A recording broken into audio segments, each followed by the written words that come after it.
Welcome to Oconee County Board of Commissioners meeting. Today is Tuesday, October 28th. After a moment of silence, we're going to ask Commissioner Harden to lead us in the pledge. Please stand.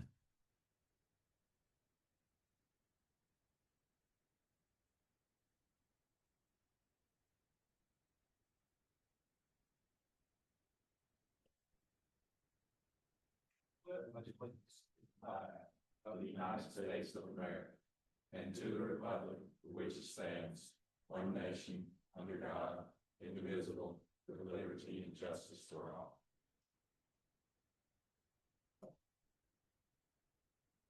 Our first item of business will be to approve the agenda. Make a motion to approve the agenda as submitted. Second. Motion second, all in favor? Aye. Motion carries. Next item is statements and remarks from citizen. This is for anything not on tonight's agenda. Any statements or remarks from commissioners? Yeah, one, sir. I just want to make all of us aware, and I think if you watch the news this morning, you probably are, but today is the National First Responders Day. And so all of you that are involved in that, I know there's several in this room that are, thank you for what you do. And thank you for serving all of us and keeping us safe. And I just want to, CJ, pass that along if you would, please. Thank you. With that, we'll move on to our next item, which is discuss the text amendments of the Oconee County Alcohol Ordinance. Yeah. Thank you, Mr. Chairman. Commissioners, you have before you this evening an amendment to the Alcoholic Beverages Ordinance. It's in your packets. It's to the definition of restaurant and specifically to item B under that definition, a minimum of 50 paved parking spaces or facilities. The change proposed is to add, unless a UDC Article 1303 special exception variance to parking is granted by the Board of Commissioners. In addition, letter C, suitable kitchen and dining room space and equipment to serve meals or appetizers for at least 30 patrons. It currently reads 50. Staff is proposing these changes. Thank you. Have any questions on these? I'll be all right for consent. Can we do that on consent? Daniel, does it have to be a second reading? Second reading, okay. Very good. Our next item is discuss an agreement to purchase property at 1621 Daniels Bridge Road. Thank you, Mr. Chairman, Commissioners. As part of the long-range plan for our water and sewer strategic plan, part of the diversion also from the LAS, we have to upgrade the lift station at Daniels Bridge, which is at Barber Creek, and to increase the size of the wet well. The subject property actually is for sale at 1621 Daniels Bridge Road. Oconee County has reached agreement with the property owner to purchase the property for $670,000. The intent for the county would be to proceed with the upgrade of the lift station and then subdivide the property off and then put it back on the market for sale once the upgrade is complete. Be happy to answer any questions you may have. Any questions from commissioners on this? We're all right for consent. Do we have any public comment on this item? No, next item is discuss the extension of a lease agreement for Oconee County Annex and Facility Shop. Thank you, Mr. Chairman, Commissioners. In this case, our Water Resources Field Services operations, as well as the facility shop, currently utilize a lease agreement with the old annex facility. It is still necessary, and so we're requesting an additional 2-year lease until the field services building at the LAS site, future Dawson Park site could be constructed, as well as a separate facility shop at this time. The request would be to extend the lease agreement with the current property owner through October 31st, 2027, which will get adequate time for construction of the 2 new facilities. The monthly rate would be $8,500 a month. Any questions from commissioners? All right for consent. Do we have any public comment? With that, we'll move on to the bid award for the protective netting for OVP Quad. Lisa. Good evening. So we are looking to replace 2 different items. The first one being the quad netting at Oconee Veterans Park. It is a design build. We're looking to remove what is currently installed and replace the existing netting system as well as the poles currently that we have. It would be a similar installation as what we did recently at Bogart Sports Complex. Also something that we would look to be doing during the winter months so that it is ready to go in February for Oconee County Little League. The bids closed on October 16th for the quad. And staff requests the BOC to approve the contract with Containment Systems to complete the project with necessary budget amendments for the life of the project, not to exceed $150,000.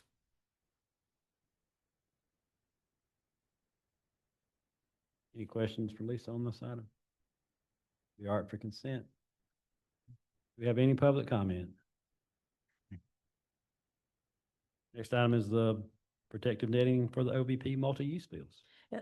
Same system, horizontal system, replacement of the current. These bids were closed on October 24th.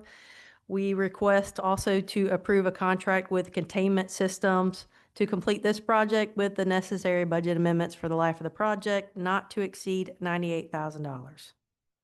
I'm sorry, $200,000. I read that wrong.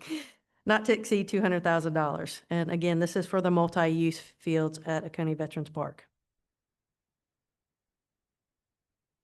Any questions from commissioners on that?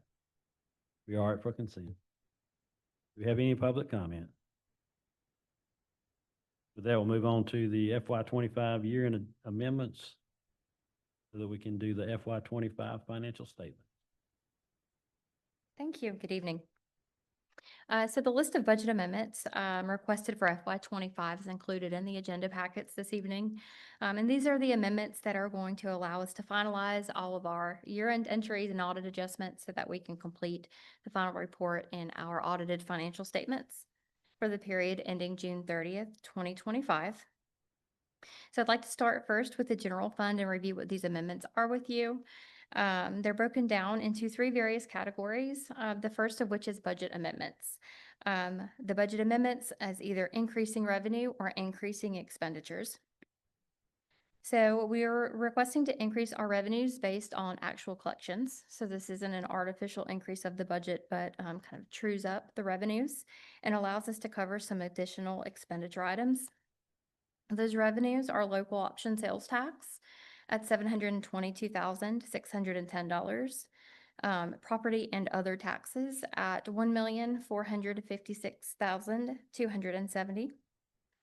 Licenses and fees at $550,140. Interest revenues of $467,360. Sale of assets at $193,470. And a transfer back into the general fund from victim services. This is refunding previous transfers at $211,450. The reason for those amendments is to cover a transfer to the capital fund, an expenditure of $3,402,165. To cover sheriff's office vehicles that arrived a few days too early and thus were in the prior fiscal year, $94,200. Actually reducing EMA personnel due to excess grant funding, $1,965. Increasing debt service. This is for the Series 2022 bonds related to Costco. It is our only bond with a non-traditional amortization schedule. So the principal payments are related to the amount of local option sales taxes that we receive. So with the increase in revenue, we have an increase in debt service of $132,250. And also reducing the hotel sales tax subsidy by $25,350. These revenue and expenditure items balance, so we're increasing the budget without changing the budgeted fund balance at $3.6 million.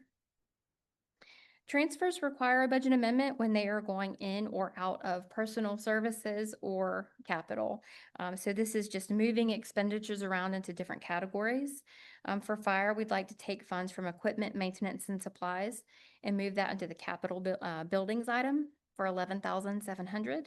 And at parks and recreation, we'd like to take from maintenance and move into the capital category site improvements at $22,857. Revenue neutral is when we're increasing our revenue and expenditures that are directly related to one another for the exact same amount. So our subscription-based IT arrangements, we have proceeds issued and assets purchased. This is how GASB requires us to account for this. Otherwise, we wouldn't typically see this on the list. This is our second year with what we call SPIDAs. And that revenue and expenditure increase is $550,777. The second page in your packet contains amendments for other funds, so special revenue, capital, T-SPOS, SPOST. Budget amendments here include fire station donations and the use of those donations. It's revenue of $21,485 and expenditures of $27,685. The Victim Services Fund transferring back to the general fund, $211,450. In the capital fund, we have the courthouse expansion. We have ancillary costs related to that project at $11,162. Heritage Park Master Plan, we have some reimbursable items for design services at $1,000, as well as additional design services at $70,295. And a raised church roundabout acquisitions at $13,400. The remaining items under the budget amendment list are pertaining to water resources. Their sewer sales are increasing at $1,093,615. Water sales, $422,965, and interest revenue at $281,355. And that allows us to increase expenditures for water for resale, $237,420. Vehicle purchase of $67,875. These next three items are related to the Series 2024 debt issuance back in December for the Bear Creek expansion project. We obtained debt service for FY25, $456,400, with issuance costs of $281,430, and an arbitrage rebate accrual at $127,005, which will be paid out of those excess interest revenues collected. And finally, an increasing depreciation expense of $627,805 related to bringing on that final, I won't say final, phase 2 of the Calls Creek expansion project into our fixed assets, created a large increase in depreciation. Transfers and other funds, hotel sales tax, we would like to transfer from operations to personnel for $2,000. And special facilities at the Civic Center, we would like to transfer from personnel to operations, $7,005. Revenue neutral amendments in special revenue, we have public safety donations and jail management fees coming in, and those funds were spent on supplies and operations at $1,000 and $1,745. As mentioned, we had additional funds for our EMA grant that covered personnel and equipment, $1,966. We're requesting to increase our streetlight subsidy and electricity costs of $2,300. For sales taxes, we increased our sales tax revenue for tourism, hotel sales tax, and thus are required to distribute more of those funds out to our Visitors Bureau. That's $25,350. And SPOST, increased sales taxes, and again, required distributions to the municipalities increased, along with the sheriff's office vehicles, $240,395. And then T-SPOST, increased sales tax revenues, along with the distributions and additional easements, $78,631. In capital, we are requesting to transfer funds from the general fund and assign those funds to capital projects. That's $3,402,165. The last items listed are projects that were started in fiscal year 25 or budgets that were in 25 that weren't used in their entirety or completed. Those projects are still in process, so we would like to request that these projects be approved along with the budget amendments required for the life of the projects. And the amounts that you have listed are the maximum amounts that would be amended in future periods. We do only amend up to the remaining balance on the contract. Those items include general fund items, capital, SPOST, special revenue and water resources. And those projects total $831,207. So I'm happy to answer any questions about the amendments for any of the funds if you have them. Any questions from commissioners? You all right for consent agenda? All right, thank you, Melissa. Do we have any public comment?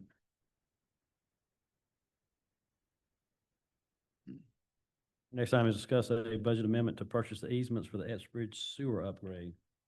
Thank you, Mr. Chairman, Commissioners. It's part of the strategic plan is the need to upgrade the existing line at the Epps Bridge, near the Oconee connector line is approximately 2,100 linear feet of sewer to go from an 8-inch gravity to a 12-inch gravity. And as part of that, we need to acquire a pretty substantial amount of temporary construction easements. We're requesting that the Board of Commissioners, in advance of the agreements to appropriate the funds totaling $52,405.506, going toward the project with a 10% contingency in case additional negotiations are required. Happy to answer any questions. Any questions here? Yes, I know we're moving from an 8 to a 12, but, and it's feeding into a 12, but that whole area, are we good with a 12, or we're gonna eventually have to increase that?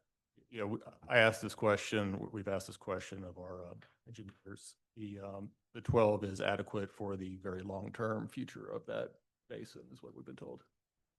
However, I will ask it again, because if we're doing it once, we're gonna do it once, and so if 16 is better, we'll do that. Exactly. Albert, another clarification, definition of long-term.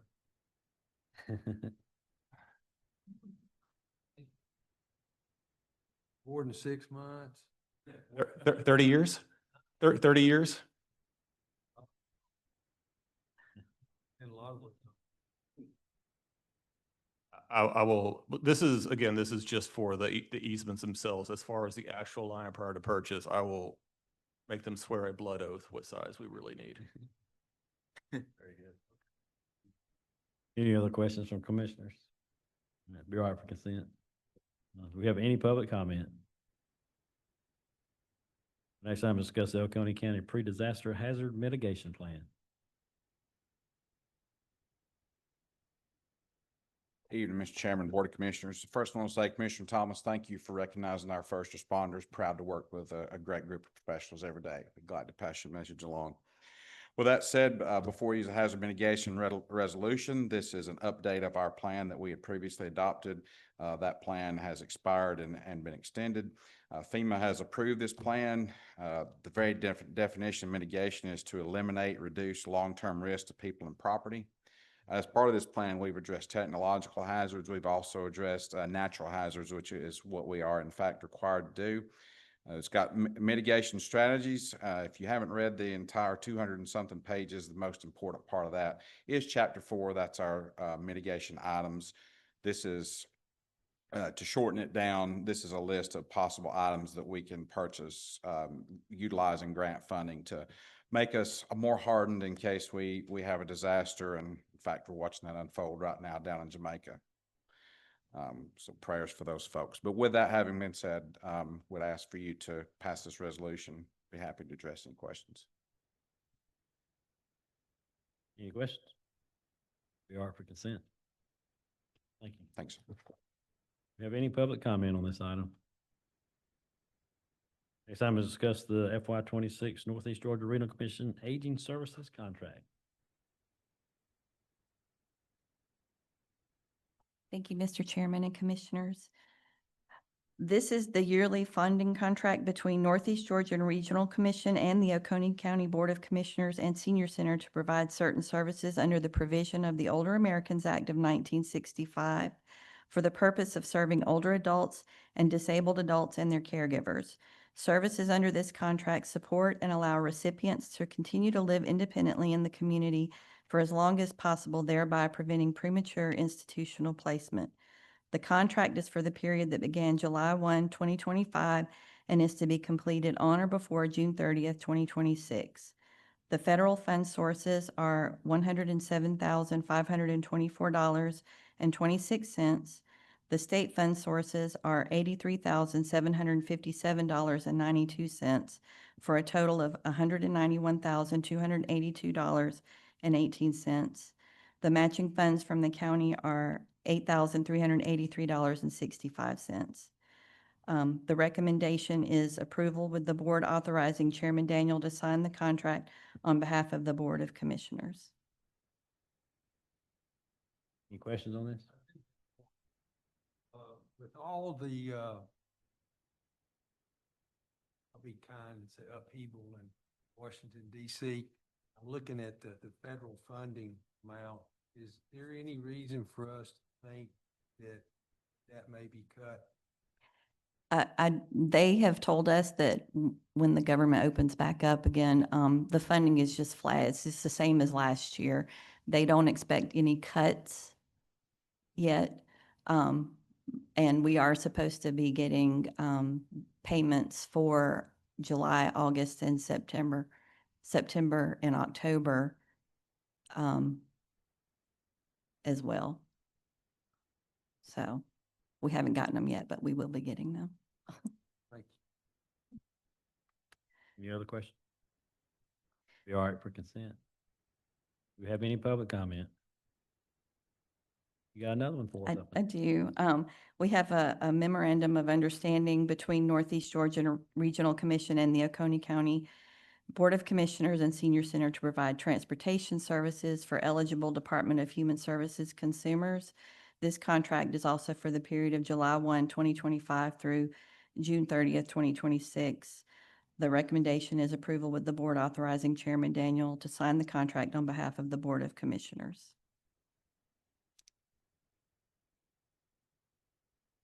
Questions on this item?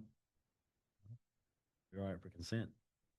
Thank you. All right, thank you. Do we have any public comment? The next item is update on the Common Ferry Road, Astondale Road roundabout. Thank you, Mr. Chairman, Commissioners. This is just an update. The bid, the ITB opens on Thursday for the Column Ferry Road, Astondale Road roundabout. What we will do is have our internal review team review the bids. If they're adequate, responsive, and responsible at that time, we intend to bring that before you next week, Tuesday, for a discuss and consideration of the top award winner. This is just an update on where we are in the process right now. Any questions on that roundabout? Very good. Do not have need of an executive session, so Commissioner Sacks. Motion to adjourn. Second. We are adjourned.